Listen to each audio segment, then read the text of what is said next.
Assalamu alaikum students. Welcome to the Network Security course. My name is Ansif Arooj and I am lecturer in Computer Science in University of Education DSNT Lahore. And this is our first class relevant to the security of network. In today's class, we will discuss three important topics. One, we will discuss the background of the course and introduction and food for thought of the course, and what are the recommended books, and why we need network security. So these are the three different individual topics we are going to discuss. So students, आपके इस course का जो pre-requisite है वो data communication and networking है. अगर आप लोगों ने डेटा कम्युनिकेशन एंड नेटवर्किंग का कोर्स पढ़ा है तो आपको कुछ चीज़ों का अंदाज़ा हो चुका होगा, और वो क्या है, जिसमें से सबसे बेसिक चीज़ जो हमारे कोर्स को स्टार्ट करने के लिए चाहिए वो है कंपोनेंट्स ऑफ नेटवर्क. एक नेटवर्क को बनाने के लिए आपको क्या क्या चीज़ें चाहिए होंगी. हमें ये बात पता है कि एक डिवाइस स्टैंड अलोन डिवाइस कब कहलाती है, जब वो किसी नेटवर्क का पार्ट नहीं होती. एक डंप टर्मिनल एक ऐसी डिवाइस जिसमें अगर आपको डेटा को सेव करना है, डेटा को इनपुट करना है, तो वो डिवाइस आपके लिए काम में आएगी, प्रोसेसिंग के लिए भी काम में आएगी. लेकिन अगर आपने उस डिवाइस से डेटा दूसरी डिवाइस पर पहुंचाना है, अगर आप नेटवर्क का पार्ट नहीं हैं, यानी आपने उन दोनों का कम्युनिकेशन लिंक इस्टेब्लिश नहीं किया, तो फिर आपके पास 2 या 3 पॉसिबिलिटीज बनती है कि आप एक जगह से दूसरी जगह डेटा पहुंचा सकते हैं. और वो ये है कि आप किसी स्टोरेज मीडियम के ऊपर डेटा कॉपी करके एक जगह से दूसरी जगह ले जाएं, या उस सिस्टम को ही उठा के दूसरी जगह पर ले जाएं. लेकिन आजकल के दौर में हम ये चीज़ बिल्कुल नहीं सोच सकते कि हम नेटवर्क के बगैर हम ये तमाम प्रोसेसेस करें. सो नेटवर्क जो है वो बेस है हमारे आज के जो इंटरनेट है उसकी. तो हम लोग, मैं हमेशा स्टूडेंट्स को एक सिंपलेस्ट एग्जांपल से लेकर चलती हूँ. तो हम लोग ये देख लेते हैं कि अगर हमारी 2 डिवाइसेस हैं, सपोज ए एंड बी, वो दोनों आपस में लिंक होना चाहती हैं, तो उन्हें क्या करना होगा. सो पहले हम कंपोनेंट्स ऑफ नेटवर्क में यहाँ पर इनलिस्ट करने लगी हूँ. कभी भी नेटवर्क बनाना है 2 या 2 से ज़्यादा डिवाइसेस का, एक डिवाइस होगी सेंडर, एक डिवाइस लाजमी चाहिए होगी receiver, then message, medium and protocol. ये 5 कंपोनेंट्स हैं नेटवर्क को डेवलप करने के लिए. सेंडर एंड रिसीवर डिवाइसेस हैं. ये दोनों डिवाइसेस के अंदर जो लिंक एस्टैब्लिश किया जाता है वो बाय यूजिंग सम मीडियम किया जाता है. मीडियम कैन बी गाइडेड और अनगाइडेड. ये आपने कंप्यूटर कम्युनिकेशन वाली सब्जेक्ट में पढ़ा होगा कि गाइडेड मीडियम किनको कहते हैं, अनगाइडेड मीडियम किनको कहते हैं. और फिर हमने प्रोटोकॉल्स के बारे में देखा. प्रोटोकॉल्स आर सम रूल्स, जैसे कि आपने HTTP देखा होगा, FTP देखा होगा, और बहुत सारे डिफरेंट प्रोटोकॉल्स हैं. तो प्रोटोकॉल हमें ये बताते हैं कि एक जगह से दूसरी जगह मैसेज को हमने किस तरीके से शेयर करना है. तो अब लास्ट चीज जो रह जाती है इन कंपोनेंट्स में वो है मैसेज. कि वो मैसेज क्या है. मैसेज वो डेटा है जो आपने एक जगह से दूसरी जगह पहुंचाना है.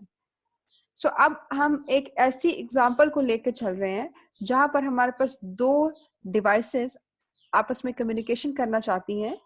सपोज यहाँ पर मैं आपकी आसानी के लिए ड्रॉ कर देती हूँ. मेरे पास 2 डिवाइसेस हैं A and B.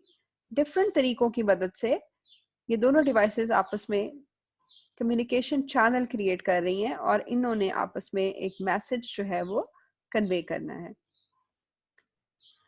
So student, जो CCN का कोर्स है या DCN का कोर्स है, वो हमें ये चीज़ बताता है कि हमने सेंडिंग डिवाइस से रिसीविंग डिवाइस तक इस मैसेज के किस तरीके से पैकेट बनाने हैं, हमें किस तरीके से node to node and host to host and gateway to gateway communication करवानी है, और किस तरीके से रेसिपिएंट साइड के ऊपर ये पूरे प्रोटोकॉल्स जो हम लोगों ने देखा है, TCP IP प्रोटोकॉल है या OSI मॉडल है, हमने ये देखा कि किस तरीके से ये मैसेज के साथ जो है वो हेडर अटैच हो जाते हैं और हमारे इस मैसेज को रेसिपिएंट साइड पर लेकर जाते हैं. मगर ये काम किया जाता है by using different layers. But where is the security? We need security for every layer of TCP/IP. हमें हर लेयर के ऊपर चाहिए कि हम सिक्योरिटी प्रोवाइड करें। और सिक्योरिटी की जरूरत क्यों पड़ जाती है? Why we need security? Security की रीजन ये है कि जब एक मैसेज आपने इस चैनल के ऊपर, इस मीडियम के ऊपर सेंड कर दिया है, तो आप ये जानते हैं कि यहाँ पर कोई भी सेकेंड थर्ड पार्टी इसको एक्सेस कर सकती है। कोई भी सी और डी इस डेटा को एक्सेस कर सकता है।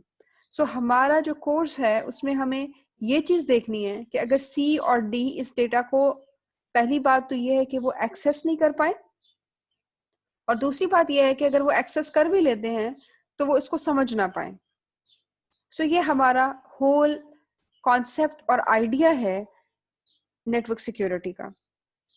सो नेटवर्क के ऊपर क्योंकि ज्यादा चीज मुश्किल आपका मैसेज है कि मैसेज को किस तरीके से सिक्योर किया जाए, तो वो कौन से तरीकेकार हो सकते हैं जिनके जरिए से हम मैसेज को इनकोड या डीकोड कर सकते हैं ताकि सी और डी ना देख सकें।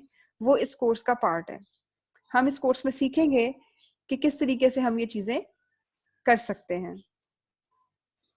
आप स्टूडेंट्स, हम लोग ये देखते हैं आप लोगों की रिकमेंडेड बुक्स कौन सी हैं। ये दोनों ही किताबें बहुत अच्छी और बहुत डिटेल में लिखी हुई हैं।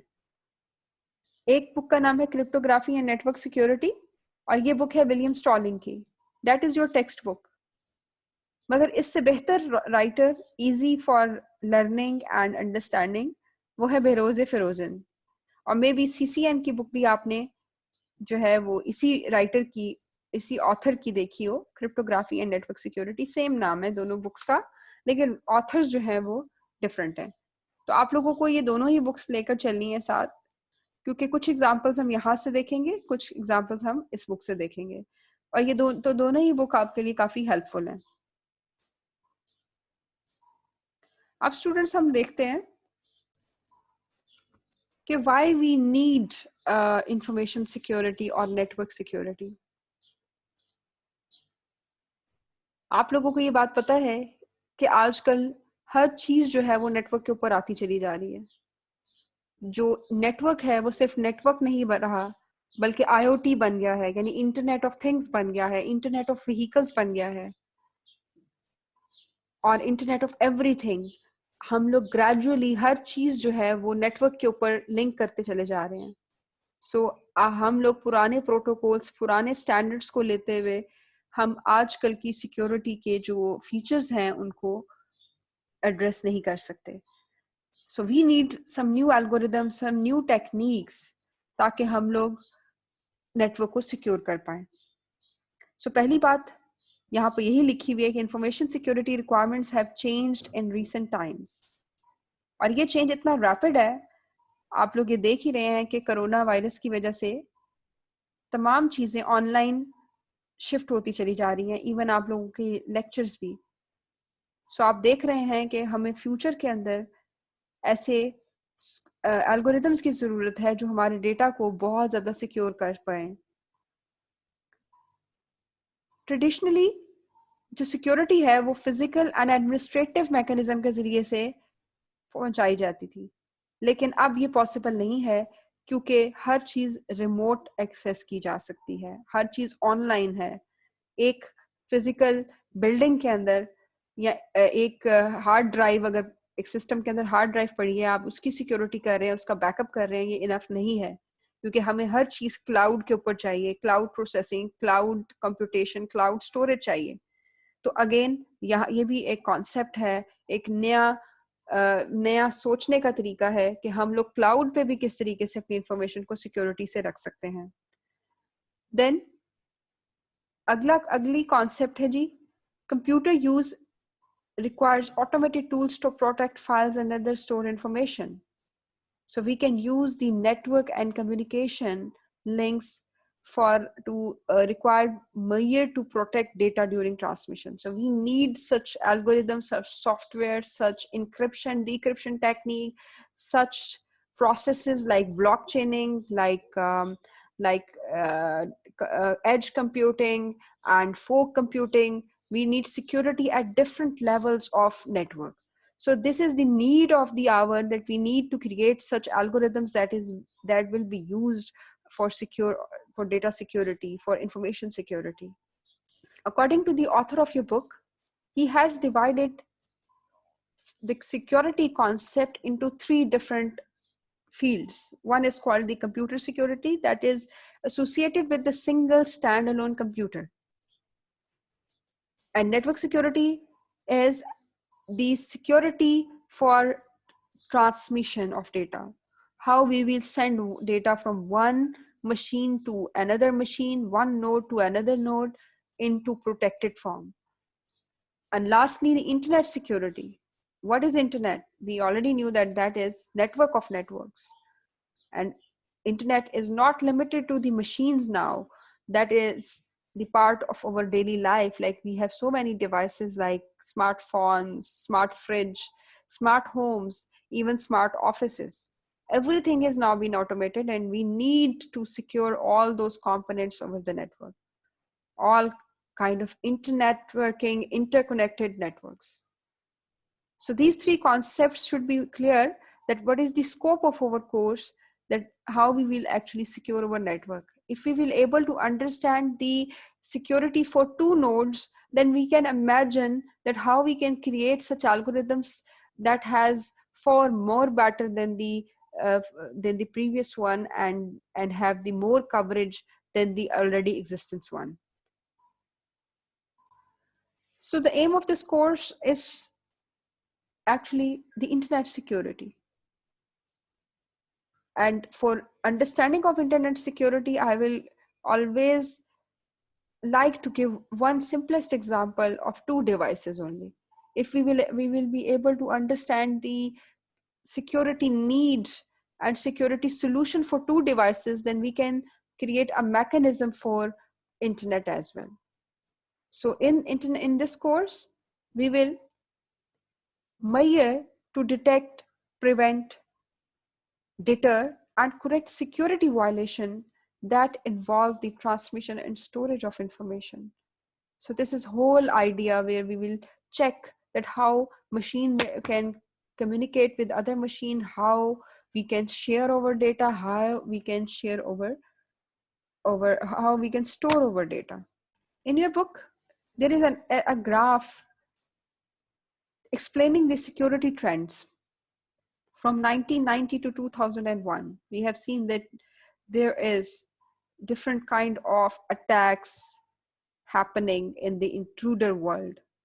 जैसे जैसे आप सिक्योरिटी के एल्गोरिदम बनाते चले जा रहे हैं, उसी तरीके से जो इंट्रूडर की नॉलेज है वो भी इंक्रीज होती चली जा रही है, और वो भी नए नए तरीके से ब्रेक कर रहा है किसी कोड को.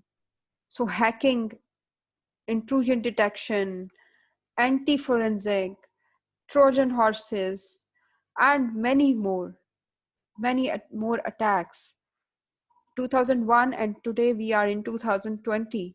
So आप देख रहे हैं कि 2001 से 20 का जो सफर है वो भी 20 years back आप ये ग्राफ है. आज के दौर में सिक्योरिटी और तब्दील हो चुकी हुई है, सिक्योरिटी में नई नई चीजें आ चुकी हुई हैं. सो हमारा जो कोर्स है वो हमें ये सिखाएगा कि हम किस तरीके से इन अटैक्स को अंडरस्टैंड करें, इन अटैक्स को डिटेक्ट करें, और किस तरीके से हम प्रिवेंट करेंगे, और किस तरीके से हम कोशिश करेंगे कि अगर कोई अटैक हो गया है तो हमारे पास क्या रिकवरी की पॉलिसीज हैं. सो ये एक पूरा फ्रेमवर्क है, पूरा एक आइडिया है नेटवर्क को सिक्योर करने का.